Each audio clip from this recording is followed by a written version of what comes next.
Okay, so before we get into this, can you just talk a little bit about yourself, just so I can get to know you, just some basic information? Sure. Well, there's many places to start, Andrew, but I guess basic information. Let's see. I live in Washington, D.C. I am a longtime educator. My background's in developmental psychology. I really love working with adolescents. I've been an educator, like I said, for a long time, and I've worked with every group from 2 years old to graduate school. Okay, so let's get a little bit into more of like your childhood. So, what was your childhood like? What environment did you grow up in? Let's see. I love that word environment because it's so poignant right now. But I was born on an Air Force base in upstate New York, but I've lived in many places. So my childhood, I would say, was, pretty. I guess every person thinks their childhood is normal as it is. You're growing up and you once you meet people outside your house, and it's like, oh, they don't eat this over here in this house. But I would say my childhood was, you know a happy upbringing. I have siblings, and as I said, I grew up with the first few years of my life on an Air Force base in upstate New York, and then we moved to Western Mass. My father was in the Air Force, and so we went on to move to another Air Force base. My mom had sisters who also had husbands in the Air Force, so they were kind of tired of moving around, and they decided they would find a city in Massachusetts where we would live, and then the husbands would fly all over the place, but we would all kind of have a home base. So I would say my childhood was really surrounded by many of my relatives, many on my parents, both parents' sides, maternal and paternal. My family, my mom has eight siblings, including her, and my dad is one of 14. So I had lots of first cousins, and my neighborhoods were safe places to be. I always liked to hang out with friends, and it was very kind of communal living. Would you say that you had any pressure from your childhood environment, and how did this affect like what you wanted to do when you were older? Like when you were really like when you were young, looking at what you wanted to do when you were not like in college, just at like what you thought you wanted to do. Okay, I see what you're saying. Was there a pressure to do one thing, kind of lead me in one direction? I would say no. I would say I was kind of encouraged to try many things. As I said, my father was in the Air Force, but was also an artist. So I think that encouragement was always in our home. We met lots of artists, not just visual artists, but musicians, and that kind of thing. And so I think we were always encouraged to explore many different avenues. And, my mother always would say, you're going to be the first woman president. And my dad would, say she's going to be a lawyer, a doctor, or a teacher, or whatever she wants to be. But that was always strongly encouraged, Andrew. Would you say that there's any pressure you felt inside to also be in the military, do anything related to that? Because that's what your father did. No, not at all. That's the first time anybody has asked me that question, and absolutely not. I think probably when I was growing up, there were probably less women in the military, especially in the Air Force at that time. So that was never a consideration. But, growing up, living on an Air Force base, you did feel like you were a part of that. And that was always really fun.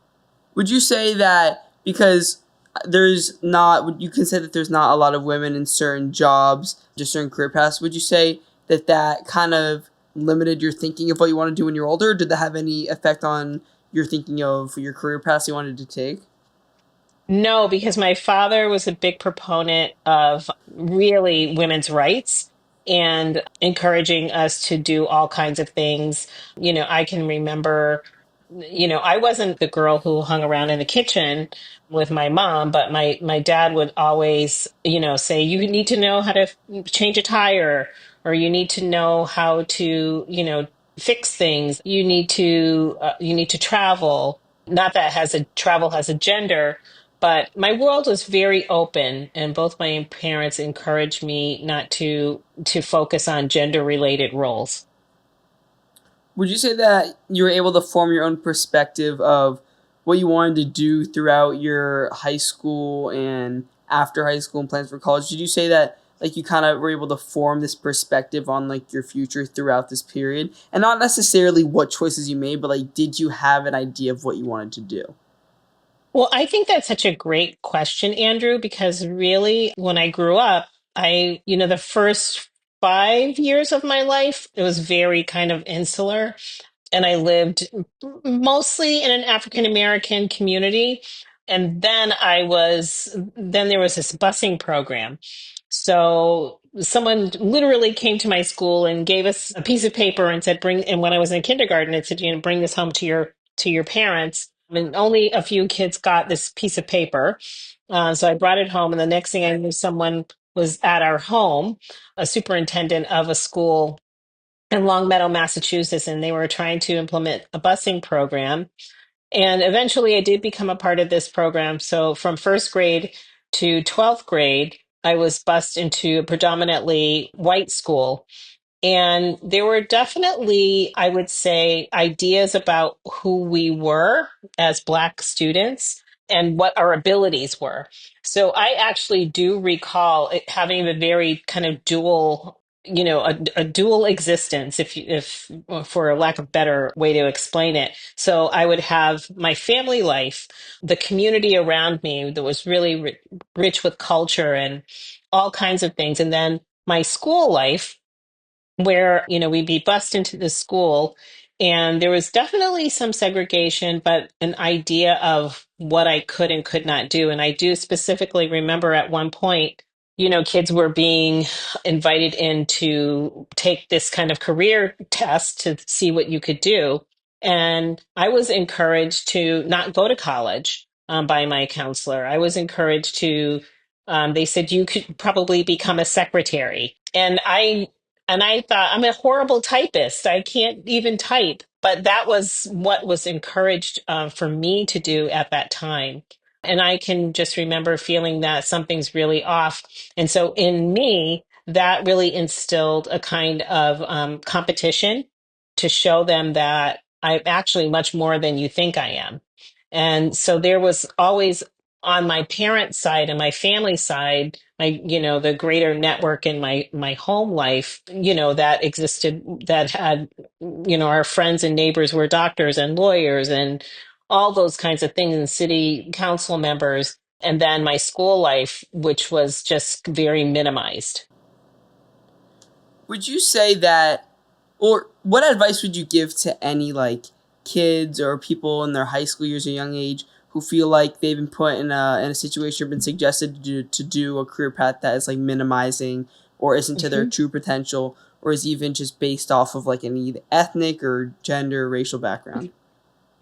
Again, that's such a great question. And because I love working with adolescents and I've had conversations like this with young people in, middle school and high school, I would definitely say, I always lead with my own personal experience of, it is not for anyone to decide what you should do. And I also always say to young people that you have so much runway ahead of you. When you're taking off in a plane, and you don't just have like this short little thing and you go up into the sky, you have a runway. And young people have a runway, and that's what I always say to them. You have, and on that runway there are many different things that you're seeing. There might be a tree on this side, there might be, clouds on this side. You can look at anything, try all kinds of things, and you have a long runway in your young life. And you don't have to, and I mean, I guess there are some people that know, I wanted to be a scientist and I wanted to cure cancer, and that's what I want to do. But you don't always have to have just one thing. Pick some flowers and, try things. But I don't want to put parents down, because parents want to give you an education. And some parents have certain hopes for their children. But I really do think you're going to be happy in a career that you choose if it's the career for you and not the career that someone else has told you should do. So, what choices did you actually make for your plans after high school, like college, like just a little bit like where you went to college, when or what, or if you chose a major and why, like, and all that things, and why you went to a certain college, like, what actually were your plans? Another great question. So, as I told you, my dad was an artist. I wanted to be an artist. I wanted to be a designer, and I actually wanted to be a museum curator. Eventually, I thought that. But my dad did not want me to be an artist. And he said, it's a very hard life. It's really hard. There's only, one Basquiat. There's only, one Picasso. And then there's millions of people who are trying to get to that level. He was really very much against me doing that. So who's going to pay for college? I guess I could get like, if I'm lucky enough to get a substantial scholarship. So I really wanted to go to art school, but I did not. And I thought, okay, I'll just take my time and just, do the regular arts and sciences bachelor degree. But in the meantime, I'm going to be looking for what I want to do. And I took business studies and I really didn't like it. I was horrible at accounting. I didn't know any of those things and I didn't like it. It wasn't my passion. I got my degree. I moved to Atlanta, Georgia, and I really spent a lot of time volunteering and helping young people. And that is what I did for fun. And someone said to me, why don't you do this as a job? And that light bulb went off in my head. And that was years after I graduated from undergrad, like 5 or 6 years later. And I decided, yeah, you know what? I'm actually going to go back to school, do some undergrad classes, some 101s as they call them, in psychology. So I went to Spelman College and I took all the psych classes that I hadn't taken. And Spelman is historically black college in Atlanta, women's college. And I had a great time there, and I was really influenced by, the professors and the college president. And then I really was on my path, and I thought, oh, this is what I want to do. I want to work in psychotherapy with young people. So then I went and, I got into Harvard, into the ed school. I decided to do human development and psychology and started working with young people and became an educator, and so that's what I did. So that's kind of a nice transition to what you actually do now. So can you just give now some detail of specifically what you do now, what target audience you work with, and just a little bit of context on that? Sure, absolutely. So I am not practicing now, but I'm always consulting. And the work that I do is mostly with young people. I would call myself a child advocate, but children and families, and sometimes adults as well. Like I said, I really love developmental psychology. I love working with adolescents. The work that I do helps me guide. I like to participate in helping to guide young people. Sometimes if they're having problems or if they've lost their way. I really enjoy the what they call the talking cure and just letting a young person talk and kind of explore what problems they might be facing in their lives, but giving them an opportunity to have someone to talk to is something that I really do enjoy. So now, since you work with a lot of kids, what advice would you give to kids who are finding a lot of stress with figuring out what they want to do after high school, stress in high school, and plans for college in their future? What advice would you give? Again, I would say take your time. And I know that there is so much stress, especially when you are in a private school. You're in the cream of the crop. There's a college counseling office in every private school and you're marching toward that. Once you hit ninth, 10th, and 11th grade, what happens in 11th grade? It's like now you're going to meet with the college counselor and you're going to start picking out your 5 or 6 schools. What I would really hope that young people would do, and this is not for everyone, but I would say if you can take a gap year if you can, if it works. Sometimes a gap year doesn't work for everyone, but a gap year is a really good way for you to find yourself. So get into a college, take a gap year, do some volunteer work. That could get to know yourself, right? Do some volunteer with in something that you've never done before. If go work at a zoo or something, but just take that time for yourself because you're jumping in from a really rigorous education system, like in a private school or in public as well. But if you can take a gap year, do that. if you can't take a gap year in that summer before you start college, I would say also do some volunteer work, have fun, hang out with your friends, hang out with your family, travel to a place that you haven't been before, do some volunteer work in a country that you haven't been before. Try to find an internship, something like that. But I would also say the most important thing is to really just give yourself grace and to understand that there is no one right way to get to do this.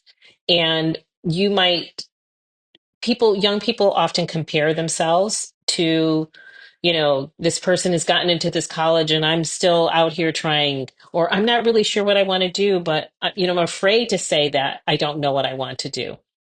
There's always someone out there like you, and be your unique self, and understand that you can run slow. You don't have to sprint because you have the whole runway ahead of you. So, would you say that you have any, like, not even just like regrets, but things you would go back and change if you could from like high school to like now? Well, that's always an interesting question to ponder because I feel like I wouldn't be who I am right now, really, in working with young people. My desire to work with young people has come from the things that I didn't have in high school. And I always said, I'm going to help in some way. And I did that at first through volunteer work. But I always really remember saying, this isn't right. And if I ever work with a young person, I'm not going to do this. So I think I'm the person that I am because of my experiences. And that's okay with me. Okay. And would you say that your parents or childhood environment have any impact on where you are today? Like what you do and like going back to school, just everything. Like, would you say your parents have any impact on that? Yeah, definitely. When I graduated from Harvard, my mother was sitting there and I walked over and I grabbed her and I made her walk across the stage with me. My parents have always had a huge impact in my life. My father passed away some years ago. I actually made a documentary about my dad, who was an artist, as I said earlier, and I did that as a way to honor what he gave to me because he gave me a sense of I can do anything in this world, no matter my race or gender. My mother is probably one of my biggest supporters. I mean, I can do anything. I can open a door and she would say, I am so proud of you. You opened that door. Good for you. That is like the kind of encouragement that I get from her on a daily basis. So I think the encouragement that my parents provided me is something that I passed along my own children. But also, I think it's really important to raise your children, for us anyway, to raise our children to leave and to be able to walk in the world. Now, it's really hard to have your kids, your heartbeats walking out in the world on their own, but you try to give them everything that you can, all the tools that are possible for them to eventually do what they would like to do in the world. Would you say that there are any misconceptions about your career that you kind of like gone through over the years, or any discrepancies that you faced, meaning in anything related to ethnicity, gender, knowledge, and just anything in general? Well, I think when you're doing psychotherapy with people, I think there was all, some years ago, it was thought of as, if you're seeing a therapist, there's something wrong with you and you shouldn't do it. And if you do, you really shouldn't tell anybody about it. But now I love hearing people say, well, I had this conversation with my therapist, or I'm seeing a therapist. It's coming out of a shadow. So I really love it. And so I think those were the things that people used to think about therapy. And now we don't have enough therapists. At the same time, I do think there are, I think people need to do their due diligence when they're choosing a therapist, because there are so many. And I think, we need that right now. There, like I said, there's a shortage. And so I think you have to definitely choose carefully and not be afraid to say it's not, this is not a great relationship, just like a friend. If you know you're hanging out with this friend and it's like, well, you know, we really don't like the same things. You know, it's not that you're a bad person, but I like other things. You know, I like going to the zoo. You like going to, you know, watch planes take off. I'm using airplanes a lot, but I think, you know, people have to do their due diligence because there can be a bad rap around that as well. Okay. Now, what advice would you give to someone my age wanting to do what you do and doesn't know where to start or doesn't even know if they want to do so? I would say, like somebody your age, if you know I were giving you advice and you wanted to work with young people in a therapeutic relationship, I would say it's so easy to just start off working with kids that are younger than you, maybe reading books to them in the library or volunteering at a community center with young people and seeing if that's something that you can do, if that's something that you enjoy. Because if you don't enjoy working with young people, that is something you should not do. But I would definitely suggest starting where you are and seeing if that's something that fits your style. Will you convince your children or do you think that your children should pursue a similar career path as you? Absolutely not. You know what? My kids are artists, both of them, like my dad. They're both artists. So the oldest one is an editorial music director. And my youngest is in at the School of Art Institute, Chicago, right now, where my father actually went to school, and is and enjoys doing like manga art and graphic arts, and she's an illustrator. So I actually love that for them, that they chose the arts, and I support culture and arts. Okay, so that is all the questions I have. If you have any questions for me, you can ask that, and if not, then we can wrap up right here. Well, I just want to ask you, how did you start this podcast? And what made you say, I want to talk to people about their careers?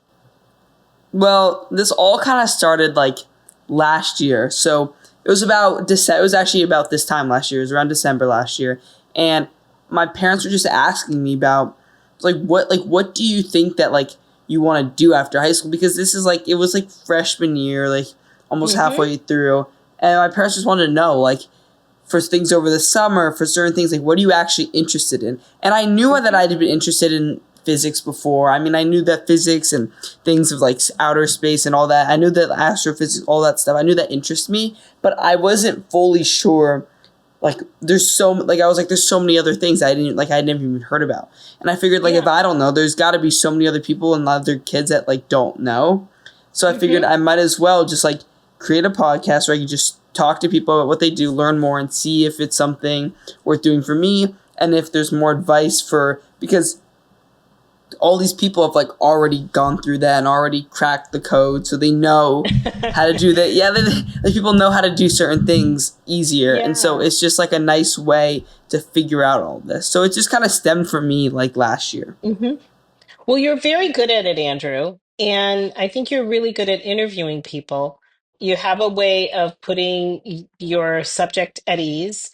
And I love that you've got a whole library of people that are, you know, from all walks of life that you're talking to, that other you can share with others. And you know, they might think, oh, I've never even considered doing this. I never considered playing baseball. I never considered, you know, being an astrophysicist. So I really really commend you on that, and I think you have a really good style. And no matter what you do, I really thank you for doing this, because I really enjoyed the experience. So this was really a lot of fun for me.